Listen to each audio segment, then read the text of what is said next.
The next day began quietly, but Jack and Mira both sensed that something had changed. Their bond was growing stronger, and the people in the palace had started to notice.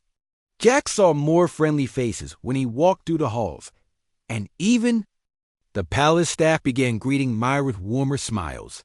It was a small but important sign that things were moving in the right direction. Myra met Jack in the garden after breakfast. She wore a simple robe, her hair tied back in a neat braid. Jack found comfort in their morning walks, where they could speak freely without anyone watching them. They talked about their lives, sharing memories from their childhoods and stories from their worlds. Myra listened to Jack's tales of Earth, and Jack listened closely to Myra's quiet hopes for her people. Today they were set to village outside the city. It was a place where humans and Eldari lived together, working side by side to rebuild what the war had broken. Jack could see that Myra was both excited and a little nervous. She wanted to help the villagers, but she worried that her presence would only remind them of the past conflict. They traveled together in a small, simple vehicle, accompanied by a few guards who stayed at a respectful distance. As they arrived, children gathered at the edge of the road to watch the visitors. Jack smiled and waved, while Myra knelt down to greet the children. She offered them small flowers, and the children giggled as they accepted the gifts. In the center of the village, a crowd had gathered. Some faces were open and welcoming, while others were wary. An elder named Simon greeted them and invited them to join the villagers for a meeting. Jack noticed the tension in the air, but Myra spoke gently to the people, thanking them for their hard work and bravery in rebuilding their home. Simon stood and addressed the crowd. "We are honored by your visit. We hope that true peace is possible, but some of us still fear what the future holds." Jack stepped forward.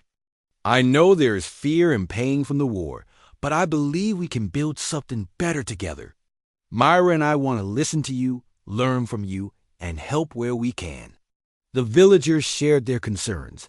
Some spoke about lost family members, while others worried that the peace was only temporary. Myra listened carefully, never interrupting, and her calm manner slowly eased their fears. She told them about her dreams for a future where all children, human and Eldari, would grow up safe and free. After the meeting, Jack and Myra helped with the daily work. Jack lifted heavy stones with the other men, while Myra helped tend to the gardens and played with the children. For the first time, Jack saw the villagers start to accept them, offering food and water and even sharing jokes. As the sun began to set, a group of young people asked Myra if she would sing a traditional Eldari song. Myra hesitated, shy about her voice, but Jack encouraged her. "Your voice is gentle and kind, Myra. I think they would love to hear you." Myra agreed and sang a simple, soft song about hope and forgiveness. The villagers listened quietly, and when she finished, there was a long silence before gentle applause. Jack felt proud of Myra. Her voice carried not just words, but a promise that things could truly change. That night, as they prepared to return to the city, Simon approached. "Jack, we were wrong to judge you both so quickly. You have shown us respect and kindness. Maybe peace is possible after all." Jack thanked Simon and promised to visit again. On the way home, he and Myra sat together in the quiet of the vehicle, feeling tired but satisfied. Back at the palace, they found a message waiting. There had been a disturbance in another town. Some people, angry about the new alliance, had started to protest. Jack felt a worry settle in his chest. He knew that not everyone wanted peace, and there would always be those who tried to cause trouble. Myra looked at Jack. "We cannot give up, even when it is hard. If we keep showing kindness, maybe others will follow." Jack nodded. "We'll face it together. I believe in what we're doing." The next morning, news came that a group of humans and Eldari were planning to speak out against the Union. Jack was invited to meet them with Myra to listen to their concerns and find a way forward. Jack was nervous, but Myra squeezed his hand, gently giving him courage. When they met the group, the room was filled with angry voices and worried faces. Some spoke harsh words about the marriage, saying it was only for politics, not for real love. Jack answered honestly, I did not expect to be here, but I want to make this work. Myra has shown me that there is beauty in kindness and hope, even when things seem impossible. Myra also spoke, her voice clear and steady. I know I am. Not the princess people expected. But I promise to give my best to my people and to Jack. I want to help heal the wounds of war. I ask only for a chance. Their honesty surprised the crowd. Some left still angry, but others began to see them in a new light. After the meeting, Jack and Mira returned to their rooms, feeling hopeful but tired. They both knew that winning. Everyone's trust would take time, but together, they were ready to try. That evening as they walked in the garden, Jack looked at Mira. You were brave today. I am proud of you. Myra smiled, her eyes bright in the soft light. I'm only brave because you are beside me. Jack felt warmth in his heart. He took Myra's hand, and they stood together, ready for whatever would come next. They knew their journey was not over, but together they could face anything. The next morning, Jack Carter woke up feeling more at ease than he had expected. He thought about Myra as he dressed, remembering their talks and her gentle smile. He wondered if all arranged marriages started with this much uncertainty. He wanted to learn more about her, not just because they were joined by duty, but because he liked her quiet ways. Jack met Mira outside in the palace gardens. The early light made the flowers glow softly, and the air was fresh. Mira was waiting for him, her hands folded, and her eyes watching the birds move between branches. When she saw Jack, she smiled. Did you sleep well? Myra asked, her voice gentle. Jack nodded. Better than I thought I would. How about you? I slept well too, Myra said, and there was a hint of happiness in her tone. They started their day with a tour of the Eldari Learning Hall, where children of both races studied together. The children were curious and excited to see the new couple. Myra knelt down to speak to them, and Jack saw how softly she spoke, never talking down to the children, but treating them like friends. The children listened to her stories and asked Jack questions about Earth and his life as a soldier. Jack felt a little awkward, but answered their questions with a smile. And soon, everyone was laughing. When the visit ended, the teacher thanked Mira and Jack. You have given the children hope, she said. They see humans and Eldari together, and they believe peace is possible. Jack and Mira left the school feeling lighter. As they walked back, Myra said, I like spending time with children. They do not care about how someone looks. They just want kindness, Jack agreed. Maybe the adults should learn from them. Later that day, Jack and Mira joined a group of Eldari workers to help rebuild a part of the city damaged during the Purim War. Many workers were surprised to see the princess working with them. Myra did not hesitate to get her hands dirty, lifting stones and helping to carry supplies. Jack followed her lead, joining in the work and making conversation with the workers. Some were shy around him at first, but as the hours passed, they began to ask him about Earth and share stories of their lives. One young worker, Lyra, said to Myra, We did not expect a princess to help us. Myra smiled at her. I am just a person like you. We all want our home to heal. Jack saw respect in the worker's eyes for Myra. He realized that her kindness and humility inspired those around her. As they worked, Jack noticed Mira taking extra care with the elders and children, making sure no one was left behind. He admired how she listened to everyone, not just the important people. It was a lesson Jack took to heart. At midday, they rested and shared a simple meal with the workers. Jack found himself sitting next to Mira, watching her talk quietly with a little boy who had lost his home in the war. Myra gave the boy a small flower and promised to visit him again. The boy's face lit up with hope, and Jack's heart warmed. At the scene. After lunch, Jack and Mira continued their tour through the city, meeting people who were still nervous about the peace between humans and Eldari. Some looked at Jack with suspicion, but Myra always introduced him kindly. Her words seemed to make a difference, slowly breaking down the wall between the two races. Jack began to feel proud to be at her side, and he wanted to protect this new friendship that was growing between their peoples. In the late afternoon, a group of human visitors arrived.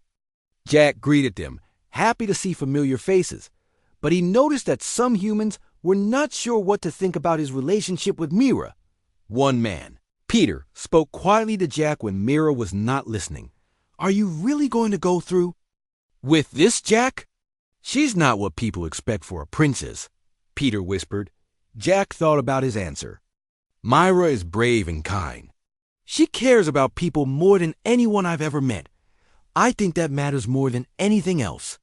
Peter looked unsure, but he did not argue. Jack knew he could not make everyone understand, but he wanted to be true to his own heart. That night, a celebration was held in the city square to honor the new alliance. Lanterns hung from every building, glowing softly in the night. Music played, and people danced and laughed together. Jack felt nervous about being in the center of attention, but Mira stood close by, giving him courage. When it was time for the couple to dance, Jack took Mira's hand. She smiled up at him, and they moved gently to the music.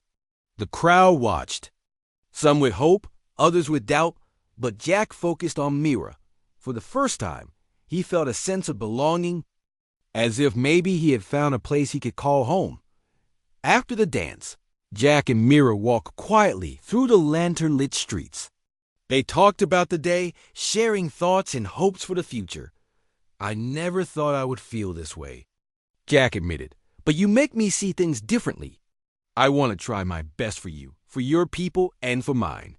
Myra touched his hand softly. "Thank you, Jack. I am glad you are here." They stopped on a small bridge over a peaceful stream. The moonlight shone on the water, and for a moment, it felt like the world was quiet. Jack realized that peace was not just a treaty or a ceremony. It was something that had to grow in every heart, little by little. He was grateful that Mira was with him to help it grow. When they finally returned to the palace, Jack felt a sense of hope. He knew there would be more challenges ahead, but for the first time, he believed they could face them together. As he said goodnight to Myra, he felt sure that this new friendship would one day become something even stronger. Jack Carter woke early the next morning, sunlight spilling into his temporary quarters inside the Eldari Palace. For a long time, he stared at the high ceiling, listening to the quiet sounds of the palace waking up. He still could not believe what had happened the night before. He was now tied by duty and ceremony to Princess Mira, a woman he barely knew. It felt strange and heavy, but also somehow important. After dressing in simple clothes, Jack made his way to the dining hall, unsure of what to expect. To his surprise, he found Mira already there, sitting alone at the long table. She was reading from a small device, her expression focused and peaceful. Jack hesitated, then walked over and sat across from her. Mira looked up, a little shy but not unfriendly. "Good morning, Captain Carter."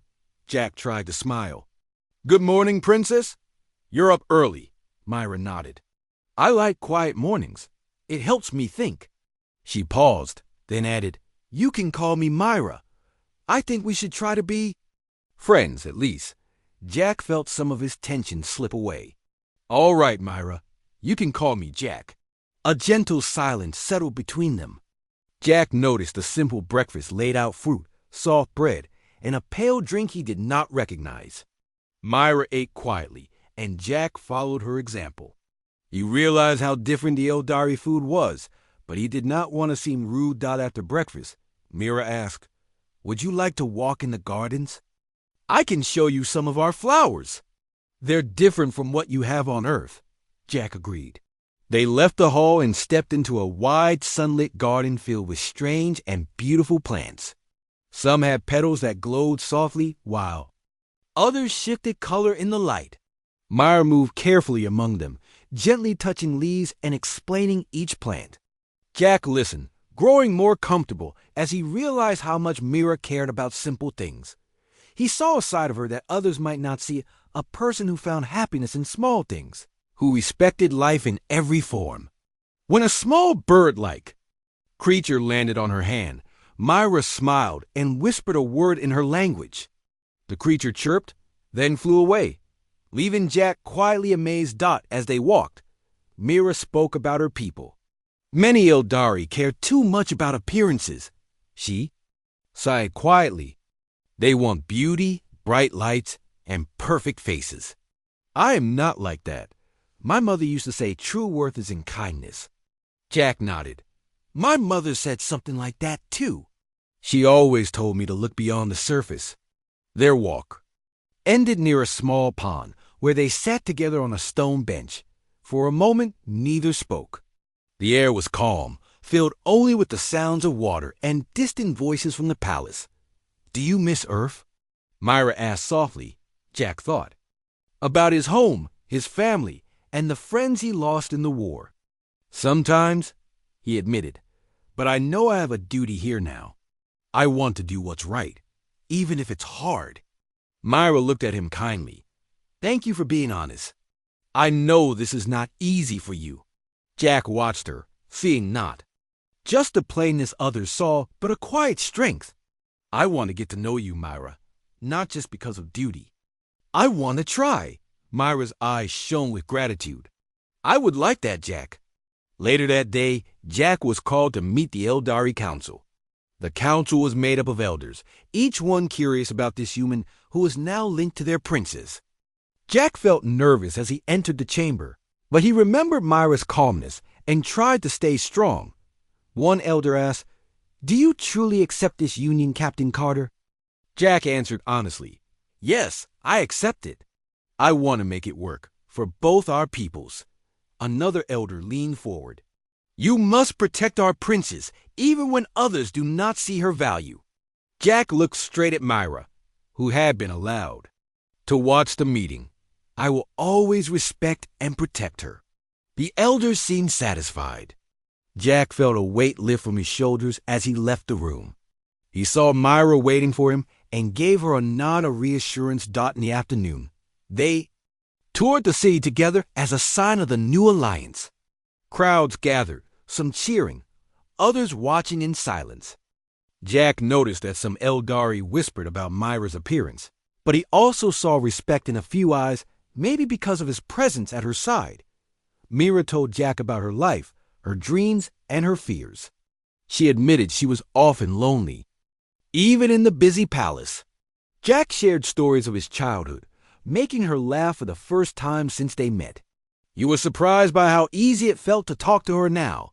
When they returned to the palace, Jack found a message waiting from General Bennett. It was a reminder of his promise and a request to attend a special meeting the next day to discuss the future of the peace treaty. Jack felt proud and nervous, knowing so much depended on him now. That night, Jack stood on a balcony looking at the stars. Myra joined him quietly. They spoke softly about hopes for the future, both wanting peace to last. Jack realized how much he had begun to admire Myra not just as a princess, but as a person. Before going inside, Jack told Mira, You're stronger than you think. I'm glad we're in this together. Myra smiled gently, her eyes warm. Thank you, Jack. I feel stronger because of you. They went their separate ways, but something new had grown between them, a friendship built on honesty and respect, promising more for the days ahead. Jack Carter stood quietly in the grand hall, filled with dignitaries from two different worlds. The room was bright, lit by lights that shimmered like stars, reflecting off the polished floors and grand pillars. Jack felt uncomfortable in his formal uniform, a dark blue suit lined with medals earned from years of war.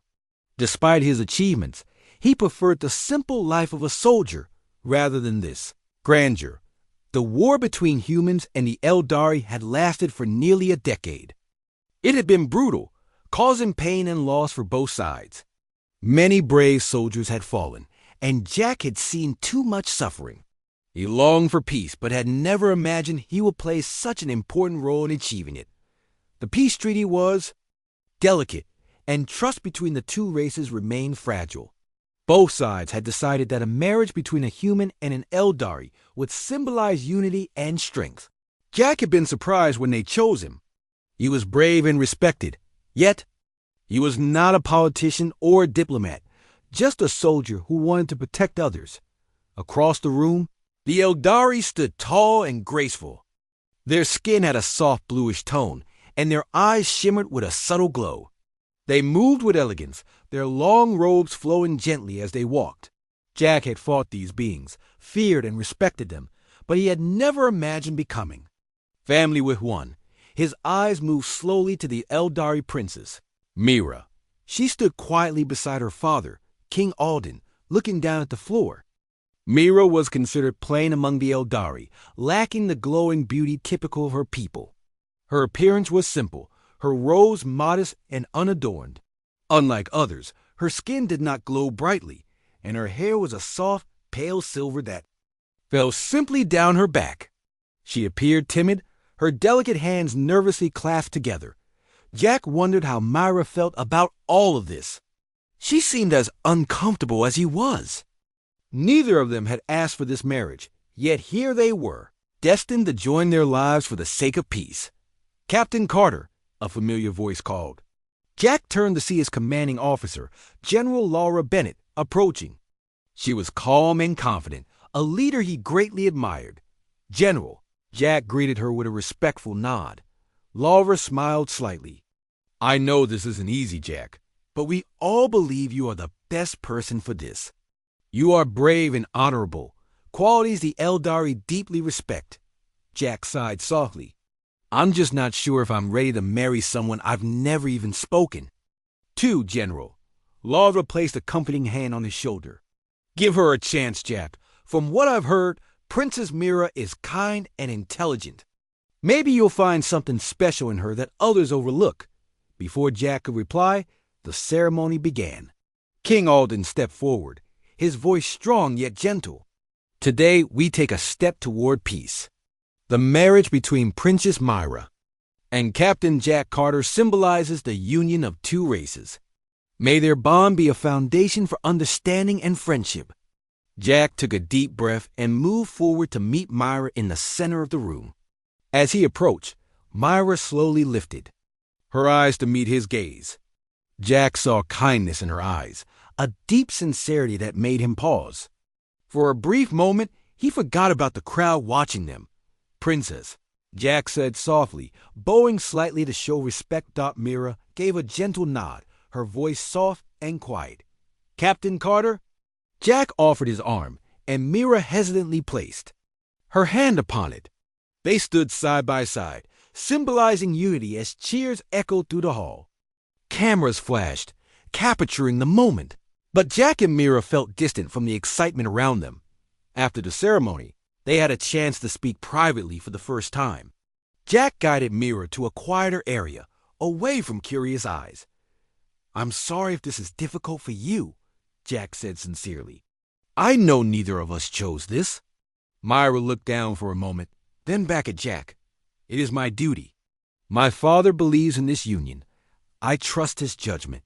Jack hesitated, searching for words. "I just want you to know that I respect you and your people. I promise to treat you with kindness and fairness." A small smile formed on Mira's lips, surprising Jack. "Thank you. That means a lot. Many see me as just a plain princess, someone easily overlooked." "Your kindness gives me hope." Jack shook his head gently. "There's more to a person than their looks, Princess. I believe your true value lies in your actions and heart." Mira's eyes softened, gratitude clear in her expression. They stood quietly for a moment, understanding each other a little better. Despite their differences, both sensed the possibility of building trust and respect. As the evening ended, Jack escorted Mira to her chambers. At her door, he paused. "Good night, Princess. I hope tomorrow brings us closer." Mira nodded gently. "Good night, Captain Carter." Jack walked away slowly, his thoughts heavy yet hopeful. He was uncertain of what the future would bring, but he was willing to discover more about the princess who others had so easily overlooked. Perhaps, together, they could find something meaningful in this arrangement made for peace. The next morning, Jack felt excitement as he followed Luna to a part of the city he had never seen before. The streets were quiet and clean, lined with strange glowing stones. Luna led him to a large building that looked modern and full of secrets. The doors opened as they walked up, and inside, Jack saw bright lights, clear walls, and machines he could not describe. "This is our center of learning and invention," Luna explained. "Our greatest thinkers come here to make new things and find new ways to help our people." Jack looked around in wonder. He saw young Valari working at tables covered with strange tools and bright screens. Some worked with tiny machines, others with lights and sounds. There were robots that moved quietly along the floor, and walls covered in moving pictures that showed maps, stars, and shapes. Luna showed Jack a room filled with small flying machines. "We use these to send messages far away and to look for trouble before it comes," she said. Jack watched one of the machines rise up and float gently in the air, its wings soft and silent. Another room held a great clear pool of water. Luna told Jack that the Valari used special plants to clean the water for the whole city. The pool glowed softly, and Jack saw tiny blue fish swimming below the surface. "Our people learn to work with nature, not fight it," Luna said. "That is our way." Jack was amazed by everything he saw. He thought about how much Earth could learn from these ideas. "Your people are wise," he told Luna. "You have built something wonderful." Luna smiled. "We still have much to learn. That is why we hope to share with others. Maybe you can help us understand your people, too." They spent most of the day touring the center, meeting inventors and students. Jack answered many questions. About Earth, about how humans built cities and grew food. Some Valari listened closely, asking him about friendship, trust, and hope. Jack shared simple stories of kindness from Earth, and the Valari smiled at his words, but not everyone was happy. Jack noticed a group of elders watching from a distance. Their faces were cold, and they spoke quietly to each other. Luna saw them, too. "Some are still afraid," she whispered. "They do not want to share our secrets," Jack nodded, understanding their fear. "I want to help, not steal or take anything." Later, there was a meeting in the Invention Center. Luna stood beside Jack in front of a group of elders, inventors, and young Valari. She spoke calmly. "We can build a better world if we trust each other.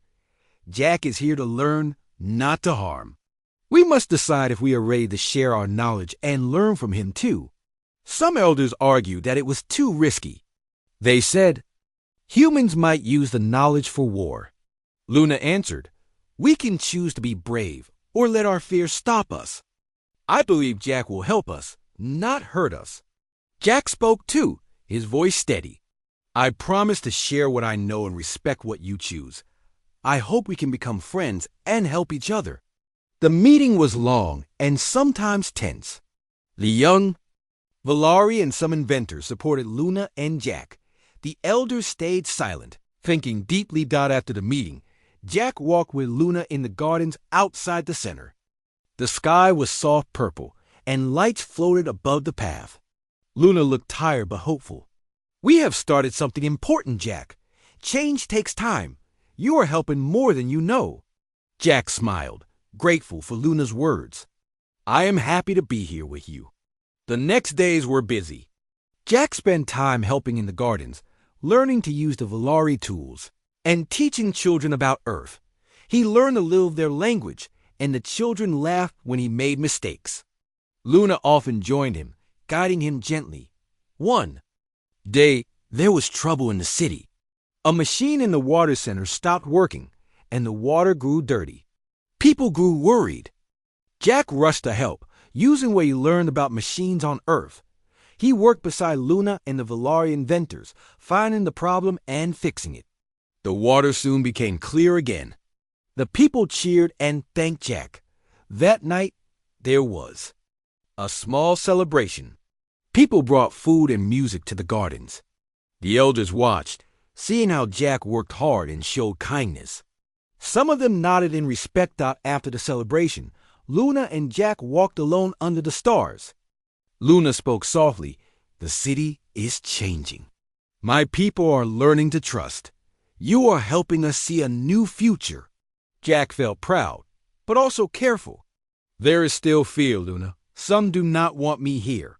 Luna nodded. But every day, more people accept you. Change begins with one person, then many. As they returned to the palace, Luna stopped and looked at Jack. Tomorrow we will meet with all the elders and leaders. I will ask them to start an alliance with your people. Will you stand with me? Jack smiled and took her hand. I will. Stand with you, Luna, always. Together, they looked up at the stars, dreaming of a future where humans and Velari could share more than just knowledge. They could share trust and friendship too. Jack woke early, feeling hopeful after the festival and his talk with Luna by the river. He watched the sun rise from his window, thinking about how much had changed since he first arrived. The palace felt a little more like home, and he no longer felt so afraid. After breakfast, Luna came to find him. She smiled, her eyes shining with new energy. Good morning, Jack. Are you ready for a special day?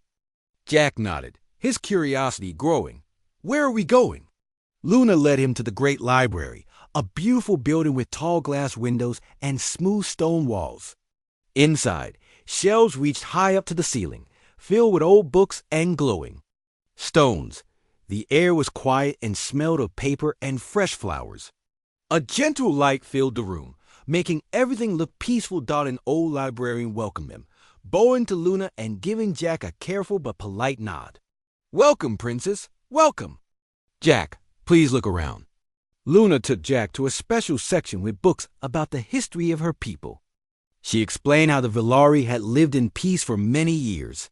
But long ago, strangers from another world brought war and fear. Since then, many elders taught the young to be careful of outsiders. Jack listened carefully. He realized why the elders were so afraid. I understand now, he said. It's hard to forget pain, but maybe things can change. Luna smiled gently. That is why you are here. I want to help my people see that not all strangers bring harm. They spent hours in the library, looking at old pictures and stories. Jack shared stories about Earth, and Luna translated his words for the librarian, who listened with interest. The librarian even showed Jack some books about other visitors, rare stories that gave Jack hope that friendship was possible. Later, Luna and Jack left the library and walked through the busy city. People were starting to recognize Jack. Some waved and smiled, while others stayed quiet and watched from a distance. Luna encouraged Jack to talk to everyone, so he stopped and greeted as many as he could. He helped a shopkeeper lift heavy boxes, played a quick game with children in the street, and listened to an old man sing a traditional Velari song. As the sun grew high, Luna took Jack to a meeting in the city's public square. The elders were there, along with many other Velari. Luna stood in front and spoke with a strong voice. Our friend Jack wants to help us. He has come from far away, not to take, but to share. We must decide what kind of world we want for our children. Jack stepped forward, his heart pounding. I am not here to hurt anyone, he said. I only wish for peace and friendship. If you give me a chance, I will prove I can be trusted. The crowd was silent for a moment. Then a young Velari woman stood up. I saw Jack help my little brother when he fell, she said. He did not have to help, but he did. A boy added, Jack played with us and taught us a new game. Slowly, more voices spoke up. Some shared stories about Jack's kindness.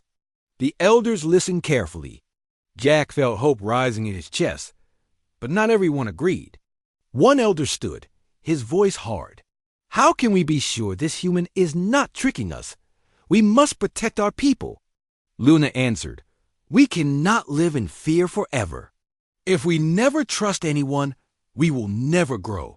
The city square grew noisy as people talked and argued. Jack stood quietly, feeling the weight of every word. Suddenly, a group of young Velari walked forward and stood beside Jack. We trust him, one girl said bravely. He is not like the stories of old. Jack felt touched. He smiled and bowed. His head The crowd grew quieter at last. The eldest elder raised his hand. Let us give Jack a true chance. Let him stay and work with us. If he brings trouble, we will send him away. But if he helps, let us welcome him as a friend. The crowd nodded, some more willing than others. After the meeting, Luna and Jack walked away together. Luna was proud. You did well, Jack. Things are changing. Jack smiled, relief washing over him. Thank you, Luna. I could not do this without you. Luna squeezed his hand. You are strong on your own, Jack, but together we are stronger. That night, there was a celebration in the city square. People danced and shared food, and for the first time, Jack was truly invited to join in every part. He learned new dances, tasted sweet Valari cakes, and listened to the music of drums and soft flutes. Luna danced beside him, her laughter filling. The night when the stars rose, Luna and Jack walked to the edge of the city, looking at the hills and the lights below. Luna was quiet for a moment, then spoke. There is still fear, Jack, but there is hope too. I believe you are meant to be here. Jack looked at her, feeling deep gratitude. I will do everything I can to help. I promise. Luna smiled. Tomorrow I want to show you our technology. It is something special, and I think it will amaze you. Jack nodded, his heart full. For the first time, he truly felt like he belonged on this strange and beautiful world. He knew the journey was not over, but he was ready for whatever came next, as long as Luna was by his side.